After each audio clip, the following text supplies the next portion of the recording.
Sommes-nous vraiment seuls dans l'univers, ou avons-nous été visités par des êtres venus d'au-delà de notre monde? Dans cette vidéo, nous plongeons en profondeur dans certaines des rencontres extraterrestres les plus mystérieuses et époustouflantes jamais enregistrées, des lézards aux extraterrestres vus en Afrique. Ces histoires vous feront remettre en question tout ce que vous pensiez savoir sur la vie extraterrestre. Nous explorerons des preuves convaincantes, des témoignages et les dernières théories scientifiques qui suggèrent que nous ne sommes peut-être pas aussi isolés que nous le pensons. Ces observations sont-elles la preuve de visiteurs extraterrestres, d'expériences secrètes gouvernementales ou simplement d'illusions d'optique? Que vous soyez sceptique ou croyant, ces observations d'OVNI vous laisseront sûrement vous demander ce qui existe réellement. Numéro 1. Les extraterrestres reptiliens. Maintenant que nous connaissons la théorie et ses origines, examinons quelques observations possibles de ces suzerains reptiliens. L'un des premiers rapports des temps modernes vient du policier du Nebraska, Herbert Schirmer. Le 3 décembre 1967, Schirmer était un patrouilleur débutant de 22 ans. Alors qu'il effectuait sa tournée habituelle le long de l'autoroute 6 à 2 h du matin, Schirmer a remarqué ce qu'il pensait être des feux rouges au sommet d'un gros camion. Curieux, il se dirigea vers ces lumières. Schirmer a arrêté d'éclairer la source avec ses phares. Ce n'était pas un camion, les lumières rouges clignotaient à travers les hublots ovales d'un objet métallique de forme ovale. Cet objet planait à environ 8 pieds au-dessus de la surface de la route, il avait une structure en dessous comme un train d'atterrissage. Alors qu'il regardait l'objet s'élever dans les airs avec des flammes jaillissant d'en bas, il est passé au-dessus de sa voiture de patrouille, puis a rapidement disparu de sa vue. Il était 3 h du matin lorsqu'il revint à la gare, mais Schirmer avait l'impression que seulement 10 minutes s'étaient écoulées. Il a fait l'entrée suivante dans son journal de bord, a vu une soucoupe volante à la jonction de l'autoroute 663, croyez-le ou non. Par la suite, Schirmer est tombé malade et a été hypnotisé dans le cadre d'une enquête sur l'affaire. Sous hypnose, il s'est rappelé qu'après s'être arrêté devant l'OVNI, le moteur de sa voiture s'était arrêté et sa radio était devenue silencieuse. Être reptilien issu de l'engin, prétendait provenir de Vénus et avait des intentions amicales.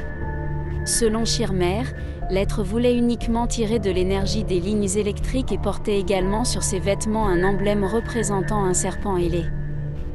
De plus, le fait que Schirmer ait complètement oublié sa rencontre avec l'extraterrestre reptilien semble très similaire au film Men in Black de Will Smith, où les agents du MIB utilisent un stylo qui émet une lumière très vive, après quoi le sujet oublie tout ce qu'il vient de voir. Schirmer a-t-il vu quelque chose de plus terrible, mais a-t-il dû oublier toutes ces informations cruciales grâce à cette technologie supérieure d'hypnose extraterrestre? Numéro 2. Des extraterrestres vus par des écoliers zimbabwéens. En 1994, 60 enfants d'une école au Zimbabwe ont rencontré des extraterrestres. Ils prétendaient que ces extraterrestres descendaient d'un ovni et avaient de grands yeux. L'histoire commence par des rapports faisant état d'explosions dans le ciel de la région. Les explosions pouvaient être vues aussi loin que possible.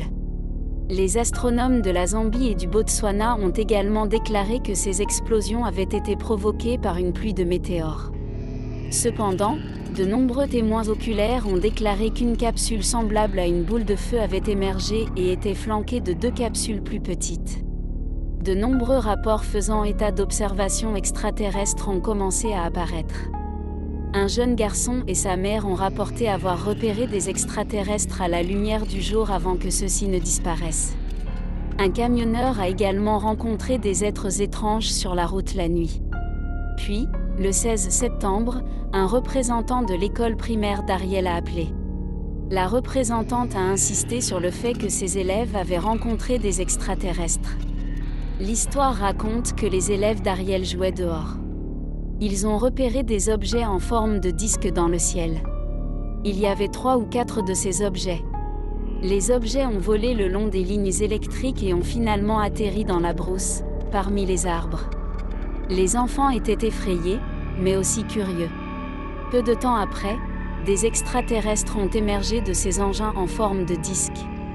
Un élève a dit qu'il avait d'abord pensé que le petit homme était peut-être le jardinier de l'école, mais ensuite j'ai vu que le personnage avait de longs cheveux noirs et raides. Ce n'était pas vraiment comme les cheveux d'une personne noire. C'est alors qu'il réalisa que la silhouette n'était pas humaine. Un autre étudiant, Guy G, a décrit les extraterrestres en détail. Il pouvait voir que le petit homme, mesurant environ 1 mètre, était vêtu d'un costume noir brillant. Il avait de longs cheveux noirs et des yeux qui semblaient plus bas sur la joue que nos yeux. Les yeux de l'extraterrestre étaient grands et allongés. Sa bouche n'était qu'une fente et ses oreilles étaient à peine visibles. Certains enfants pensaient également que ces êtres étaient des Zvikwambo petits carrés noirs ou des Tokoloshi, petits carrés noirs des gobelins maléfiques dans le folklore africain local. Ces enfants ont fondu en larmes, craignant d'être mangés. Lorsque les étudiants ont signalé leur observation d'extraterrestres aux enseignants, ils ont été accueillis avec incrédulité. Les enseignants ont rejeté leurs histoires et leur ont dit de se taire. Les cours ont ensuite repris normalement. Mais le lendemain, l'école a reçu de nombreux appels de parents. Les parents voulaient savoir pourquoi leurs enfants étaient effrayés. Finalement, le grand nombre d'appels a également commencé à effrayer les enseignants. C'est à ce moment-là qu'ils ont appelé une experte locale en OVNI, Cynthia Hind, pour extraire des informations des témoins. Hind a enregistré cette rencontre comme le cas 96. Elle l'a décrit comme l'une des histoires d'OVNI les plus excitantes de cette année ou de n'importe quelle année. Cet incident ne peut certainement pas être considéré comme un canular, car les 60 écoliers ont donné des descriptions très similaires des minuscules extraterrestres qu'ils ont vus avec de grands yeux noirs. Alors s'il s'agissait effectivement d'une véritable rencontre, pourquoi les êtres extraterrestres ont-ils choisi de se montrer uniquement aux écoliers zimbabwéens? Ou préparaient-ils un enlèvement massif qui ne s'est pas déroulé comme prévu? Notre prochaine rencontre avec des extraterrestres vous donnera la chair de poule rien qu'en entendant l'histoire. Numéro 3. OVNI vu en Afrique du Sud. Nous avons tout d'abord le cas d'un étrange avion repéré en 1914, d'août à septembre de la même année. Des milliers de Sud-Africains à travers le pays ont observé cet avion et pensaient qu'il s'agissait d'un monoplan de nuit. L'avion avait ses phares allumés en permanence et effectuait des manœuvres sophistiquées. Cette première a eu lieu pendant la Première Guerre mondiale. C'était dans les semaines précédant la campagne de l'Afrique du Sud-Ouest. Beaucoup soupçonnaient un monoplan allemand hostile en mission d'espionnage ou de bombardement, mais d'autres étaient convaincus qu'il était d'origine extraterrestre. Aucune autorité allemande n'a jamais confirmé l'existence de cet avion. Même des années après la guerre, il est également étrange que l'avion ait effectué des manœuvres apparemment invraisemblables et pourquoi un plan d'espionnage serait-il si visible? Aucune théorie n'a jamais été confirmée jusqu'à aujourd'hui, personne ne connaît la réponse. Sa destination et l'identité de son pilote restent également un mystère. Un autre avion inhabituel a également été repéré cette année. Les habitants de Pietermaritzburg ont vu une longue traînée de lumière verte dans le ciel. Selon les informations, cet objet ressemble à un astéroïde en quelques heures. Plusieurs utilisateurs des médias sociaux ont rapporté des observations similaires. Certains d'entre eux ont suggéré qu'il s'agissait d'un astéroïde. Lors d'une invasion extraterrestre, l'objet a continué à clignoter brièvement dans le ciel avant de disparaître. Des observations similaires ont été rapportées par des habitants de Durban et de Johannesburg. Que pensons-nous de toutes ces rencontres extraterrestres?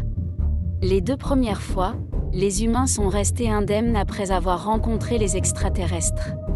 Mais cela garantit-il que nous serons en sécurité la prochaine fois que nous nous retrouverons face à de tels extraterrestres? Peut-être qu'ils préparaient quelque chose de sinistre à l'époque, mais ils ont raté l'occasion. Et la prochaine fois qu'ils viendront, ils seront bien préparés. Nous n'aurons qu'à attendre et regarder. Partagez vos réflexions dans la section commentaires ci-dessous.